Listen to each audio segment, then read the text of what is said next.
Hello po, kape po tayo, kape. Bali, ito po yung mga sinabi sa na alaga ko na hindi ko pwedeng pag-alinlanganan at kailangan ko rin pong magbigay ng babala kahit na mababa tayo.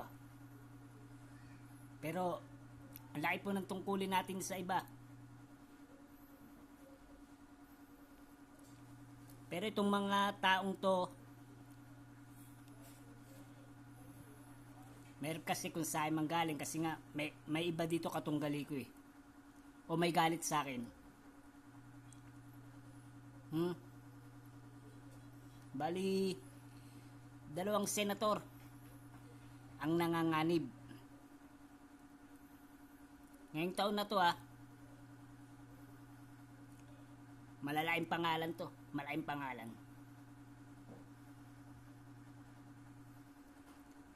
At ang asawa nito talagang mangungulila. Ngayong taon na ito. Taga Cavite ang asawa ng senator na to. Nasa politiko rin.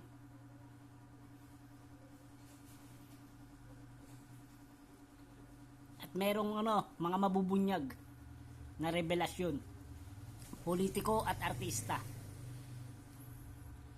na ikagugulat nyo, na mga hinangaan nyo, kinatakutan nyo, tapos ganun pala ang kanilang status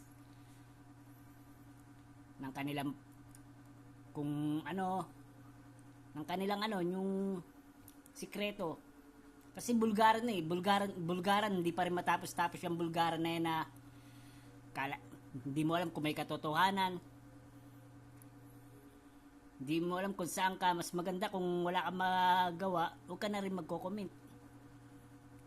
Kaya may sinabihan nga ako mahilig kayo maglabas ng issue, tapos kapag nag-comment, kasalanan pa namin. Di po ba?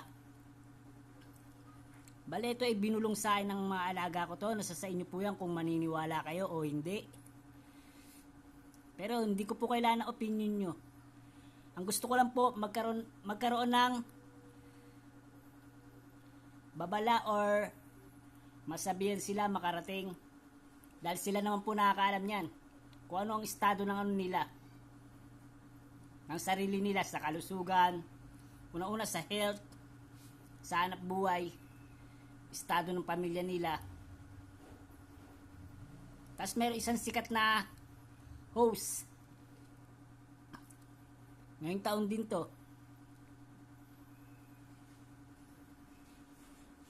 Isang sikat na host.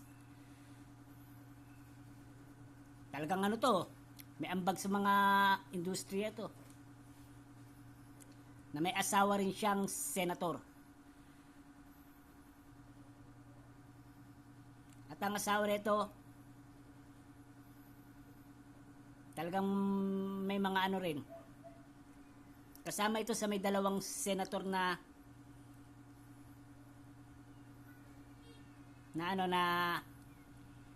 nanganganib ngayong taon. Ako po ay nagbibigay babala. Hindi po ako para yung takutin or kung ano-ano. Wala po intensyon na masama. Bali kung panonoorin nyo pa, itinggan, salamat. Pero kung di kayo maniniwala at mamasamain ninyo yung sinasabi ko, salamat pa rin. Kasi ako, binulungan lang ng tunay na alaga na hindi nakikita Handa ko naman pong harapin yan. At isang dating mataas na opisyal, dating pangulo, nanganganib din po ang kalusugan, status ng pamilya, status ng koneksyon.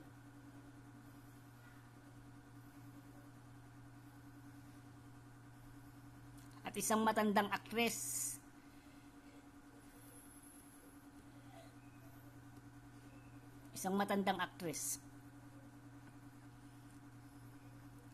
ang pamilya nito nasasangkot din sa hindi magandang issue. Ang nanganganib ngayong taon. Bali, ito po hindi ko po ito opinion. Hindi po ako para mag-opinion. Ito po ibinulong. Ha? Sa akin mismo, mahirap po kasi hindi magsasalita. Bali, pakitapik na lang po, bigyan natin sila ng babala. At hanggat maaari, wag naman sana mangyari. Kahit na may mga galit sa akin to, hindi po ako para mamersonal. Ha? May batas po para sa amin na dapat sundin. Nanggaling na po sa naging mainit hanggang sa humupa po, matutong magpatawad. Pero pagdating sa spiritual, paranormal, investigative na may nawala, I'm sorry. Talo-talo po tayo, ha? Bye po. Tandaan nyo, pray. Tapos yung sakuna, yun po yun, yung biglang sulpot. Loob at labas ng ating bansa. At mga sakit, pangkaraniwan man o hindi. Ha? Mga malulubang sakit, umaano na. Bye po. Tsaka yung hirap intindihin. Nakakatakot din yan.